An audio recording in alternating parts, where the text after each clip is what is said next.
রাজনৈতিকভাবে আজকে আমার রাজনীতির পরিচয় উপস্থাপন করছি। আমি বিএনপির রাজনীতি করি, এটি একটি মিথ্যা কথা।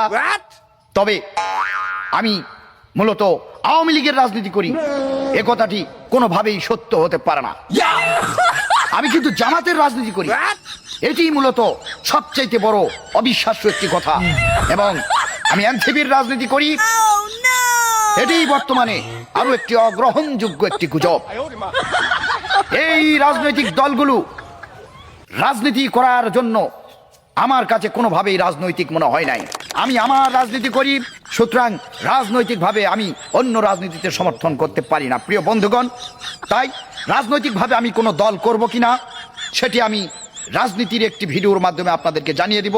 আপনারা রাজনৈতিকভাবে সেখানে সমর্থন করবেন এবং রাজনৈতিকতা বজায় রেখে রাজনৈতিক কার্যক্রম পরিচালনার মাধ্যমে আপনারা রাজনীতি করবেন এবং আমাকে রাজনৈতিকভাবে সমর্থন করবেন, এই আশাবাদ ব্যক্ত করে রাজনীতির শুভেচ্ছা জানিয়ে রাজনৈতিক ভিডিওটি শেষ করলাম। সবাইকে রাজনৈতিক শুভেচ্ছা।